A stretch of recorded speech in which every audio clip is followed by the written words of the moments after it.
So hello everyone, welcome back to my channel doctor Purva Sahu. Hope you all are well. और आपने जो मेरे last video को जो रेस्पॉन्स दिया, जो पसंद किया, उसके लिए थैंक यू सो मच. आज का जो मेरा टॉपिक है स्टूडेंट्स, वो है एजेंट्स ऑफ पॉलिनेशन.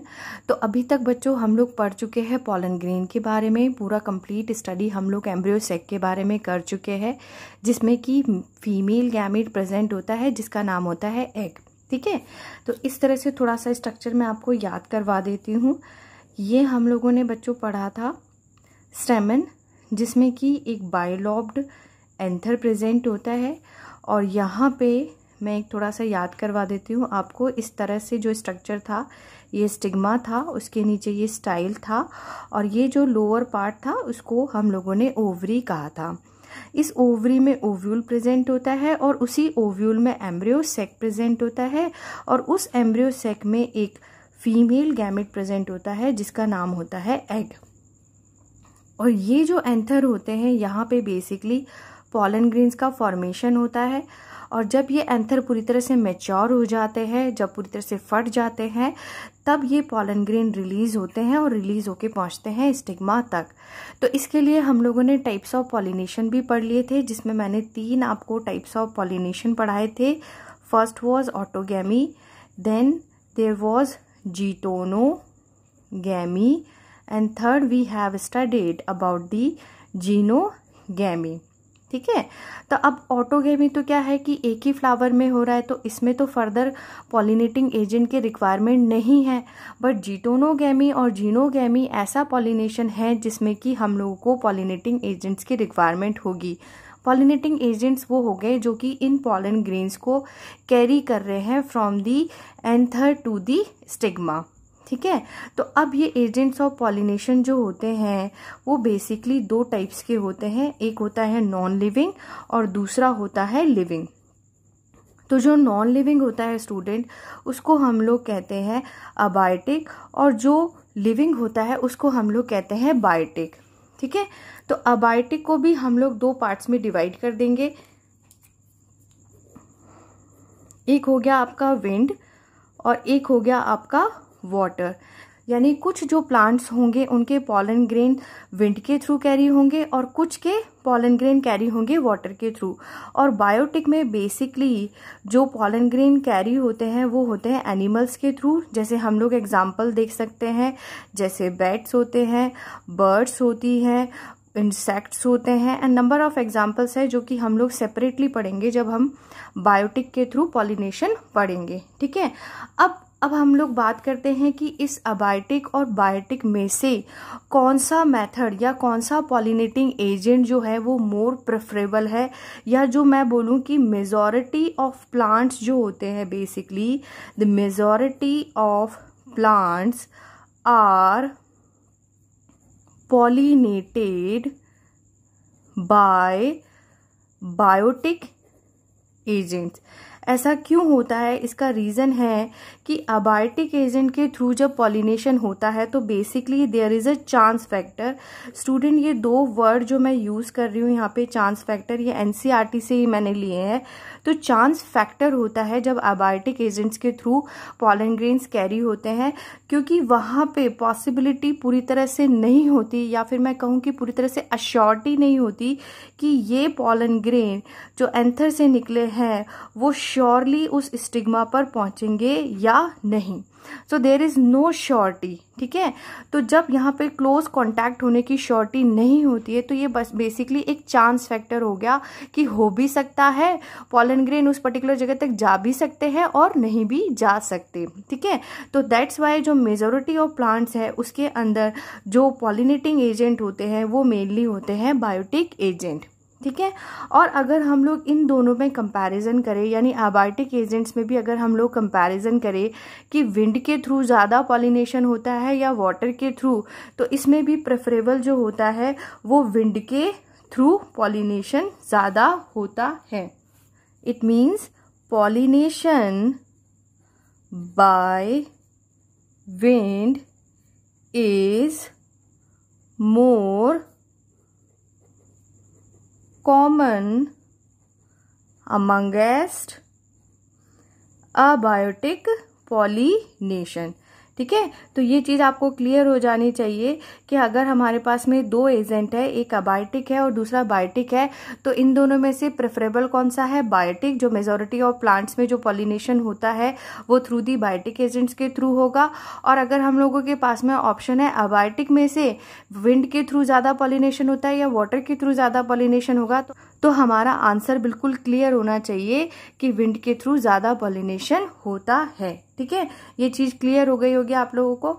अब हम लोग पढ़ते हैं कि जो विंड के थ्रू जो पॉलिनेशन होता है स्टूडेंट, उसको हम लोग कहते हैं anemophily, that is known as a anemophily. और जो स्टूडेंट वाटर के थ्रू पॉलिनेशन होता है, यानी वाटर बेसिकली पॉलन ग्रेन्स को कैरी करके लेके जाता है स्टिग्मा तक, उस पॉलिनेशन को हम लोग कहते हैं, उस टाइप के पॉलिनेशन को हम लोग कहते हैं हाइड्रोफिली, जहाँ पे कि वाटर बेसिकली एक पॉलिनेटिंग एजेंट होता है। ठीक है, अब क्योंकि आज का जो वीडियो है वो मेरा विंड से रिलेटेड है, जिसमें कि हम लोग पॉलिनेटिंग एजेंट विंड के बारे में पढ़ेंगे, तो उसको हम लोग कहते हैं एनीमोफिली।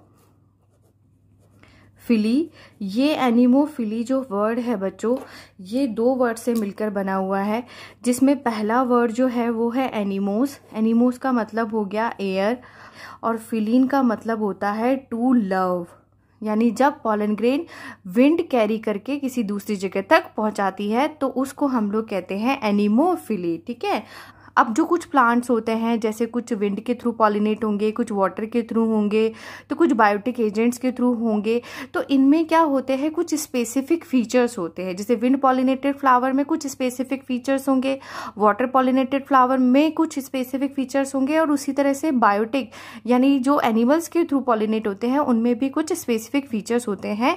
तो हम आज जो पढ़ेंगे वो पढ़ेंगे adaptive features basically of those plants which are pollinated by the air or the wind. तो adaptive features of एनीमोफिलस प्लांट। अब हम लोग इनके फीचर्स पढ़ते हैं, जिसमें सबसे पहला फीचर जो हम लोग पढ़ते हैं वो पढ़ते हैं फ्लावर का। तो फ्लावर का स्टूडेंट इसमें ये फीचर है कि इनके जो फ्लावर्स होते हैं वो स्मॉल होते हैं, उनमें कोई किसी तरह का कोई भी नेक्टर नहीं होता है, तो नेक्टर लेस होते हैं। They do not have any kind of fragrance और वी कैन से सेंट जो होता है वो इनमें नहीं होता है। उसके अलावा ये फ्लावर्स जो होते हैं वो कलरलेस भी होते हैं। अब ये फीचर्स क्यों इनमें प्रेजेंट है? क्योंकि नेक्टर जो होता है वो बेसिकली एक रिवॉर्ड होता है जो मिलता है किसी इंसेक्ट्स को जो उसके पॉलन ग्रेन लेके जा रहा होता है, बट क्योंकि यहाँ पे इंसेक्ट्स के थ्रू तो पॉलिनेशन नहीं हो रहा, और उसी तरह से जो इंसेक्ट्स होते हैं वो बेसिकली कलरफुल फ्लावर और ऐसे फ्लावर जिसमें कुछ पर्टिकुलर फ्रेग्रेंस हो उनकी तरफ अट्रैक्ट होते हैं। तो यहाँ पे बेसिकली इंसेक्ट्स के थ्रू तो पॉलिनेशन हो नहीं रहा, इसलिए ना तो कलर की जरूरत है, ना नेक्टर की जरूरत है, और ना ही किसी फ्रेग्रेंस की। तो that's why they don't have any kind of nectar और सेंट और दी कलर। नेक्स्ट हम लोग बात करते हैं जो फ्लावर्स होते हैं, भले ही वो छोटे छोटे होते हैं बट वो आपस में एक दूसरे के साथ में नंबर ऑफ फ्लावर्स होते हैं जो आपस में एक दूसरे के साथ में जुड़े हुए रहते हैं in form of the inflorescence. तो इनमें स्टूडेंट्स इन्फ्लोरेसेंस जो होता है वो प्रेजेंट होता है, जिसमें basically number of flowers present होते हैं। तो number of flowers packed into the inflorescence. ठीक है, ये तो बात हो गई हमारे पास में फ्लावर की।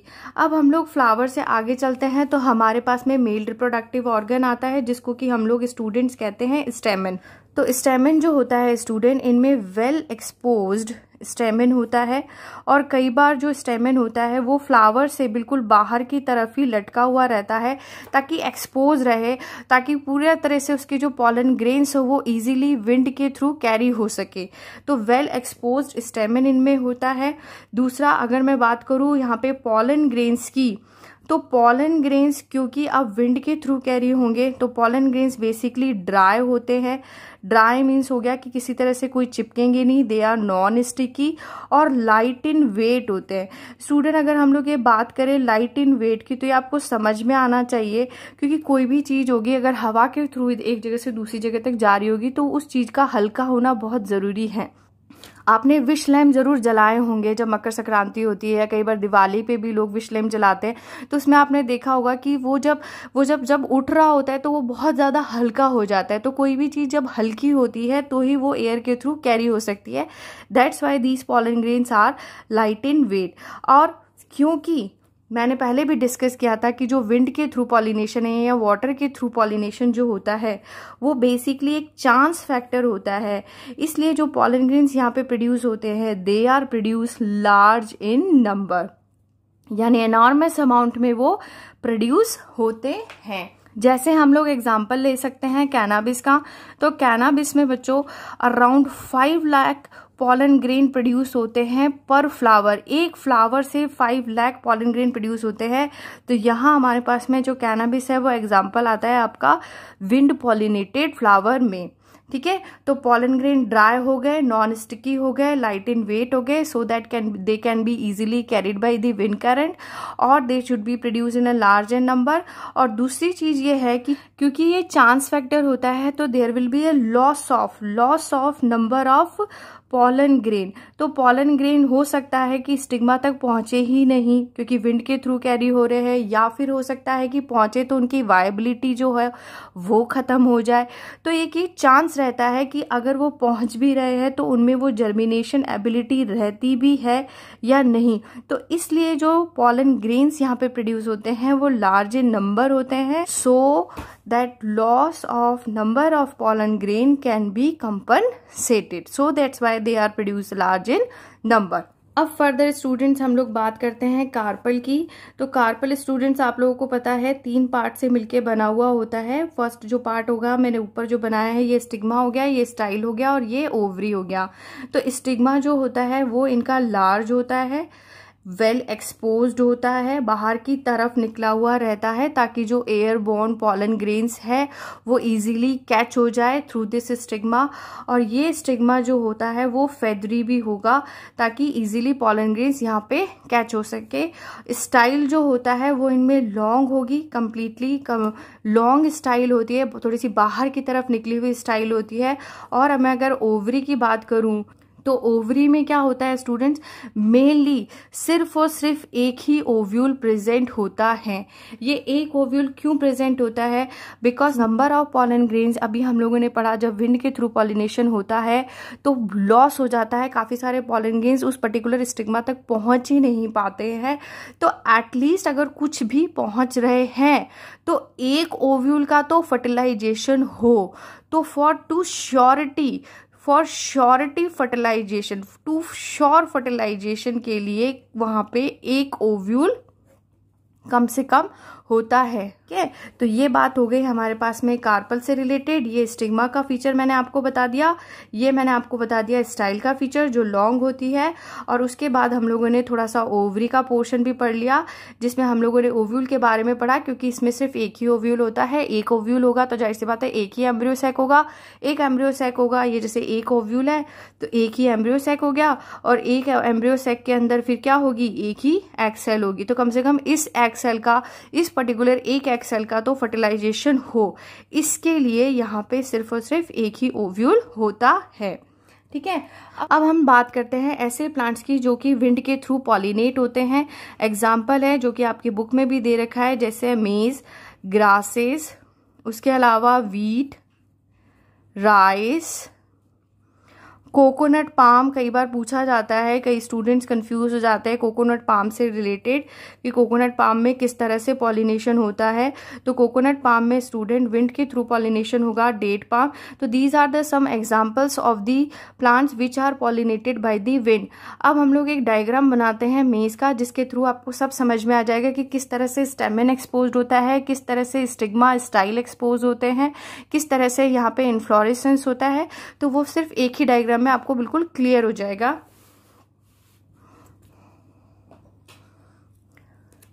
So look at this diagram.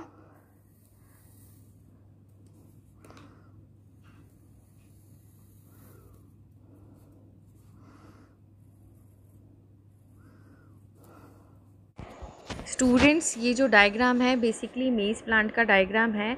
मेज़ प्लांट बाइसेक्सुअल प्लांट होता है। उसके अंदर जो फ्लावर्स होते हैं वो बेसिकली यूनिसेक्सुअल होते हैं। उसका मतलब कुछ फ्लावर्स जो होंगे वो स्टैमिनेट होंगे, जबकि कुछ फ्लावर्स जो होंगे वो पिस्टिलेट होंगे।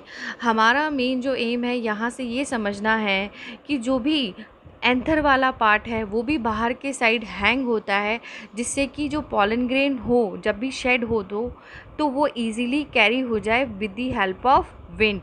इसके अलावा जो स्टाइल और स्टिग्मा होते हैं वो भी बाहर की तरफ एक्सपोज्ड होते हैं, ताकि एयर बॉर्न पॉलन ग्रेन्स को जो फेदरी स्टिग्मा है वो इजीली कैच कर सके।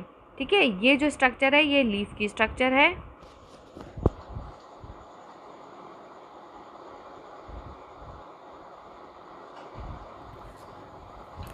तो स्टूडेंट, होप सो आपको क्लियर हो गया होगा इस डायग्राम से। ये मैंने जो बनाए हैं वो मेल इन्फ्लोरेसेंस बनाए हैं। ये एक्सपोज्ड एंथर है जिससे कि पॉलन ग्रेन रिलीज होंगे। फिर ये फर्दर जो स्ट्रक्चर है ये बेसिकली लीफ की स्ट्रक्चर है मेज प्लांट की। ये जो है ये फीमेल इन्फ्लोरेसेंस है, जिसमें ये छोटे छोटे जो मैंने बनाए हैं ये ओव्यूल हैं, और ओव्यूल आगे फर्दर जाके आफ्टर फर्टिलाइजेशन सीड बनाते हैं। ये जो फेदरी स्ट्रक्चर्स होती हैं ये बेसिकली यहाँ पे ये इलोंगेटेड स्टाइल है, और ये वाला जो पार्ट है जहाँ पे कि पॉलन ग्रेन आके चिपक जाएंगे इस स्टिग्मा से, बिकॉज स्टिग्मा जो होती है वो थोड़ी सी स्टिकी होती है, तो ये पॉलन ग्रेन यहाँ पे आके इससे चिपक जाएंगे। सो ये बेसिकली स्टिग्मा हो गई। तो ये दोनों ही पार्ट जो होते हैं वो बाहर निकले हुए होते हैं। अगर आपने कभी खाया हो मक्के का, जिसको भुट्टा कहते हैं, तो भुट्टे में आपने देखा होगा इस तरह से एक बाहर से जैसे हेयर लाइक जो स्ट्रक्चर्स होती है वो निकली हुई रहती है। तो these are basically style and stigma, और उसके अंदर हम छोटे छोटे से इस तरह से ये बीज प्रेजेंट होते हैं। हम लोग दोबारा थोड़ा सा रिवाइज कर लेते हैं। बेसिकली जो फ्लावर होता है वो कलरलेस होता है, नेक्टरलेस होता है, उसी में किसी भी तरह का फ्रेग्रेंस नहीं होता है। छोटे छोटे फ्लावर्स होंगे वो आपस में एक दूसरे से जुड़े हुए होंगे, इन्फ्लोरेसेंस बनाएंगे। एंथर होगा वेल एक्सपोज्ड होगा। Pollen grain light in weight होंगे so that they can be carried by the wind. इसके अलावा जो स्टिग्मा और स्टाइल होंगे they will be well exposed. Stigma जो होगी वो थोड़ी सी फेदरी होगी, ताकि जो एयरबॉर्न पॉलन ग्रेन्स हैं उनको इजीली कैच कर सके। जो पॉलन ग्रेन प्रोड्यूस होते हैं इन प्लांट्स में वो बेसिकली बहुत ज़्यादा प्रोड्यूस होते हैं, ताकि फर्दर अगर लॉस भी हो रहा हो तो दैट कैन बी कंपनसेटेड। ठीक है, so this is all about my today's video about the anemophily. Hope you like this video. If you like this video, please hit the like button and share my video to all your friends and all your relatives, and subscribe my channel for the further videos.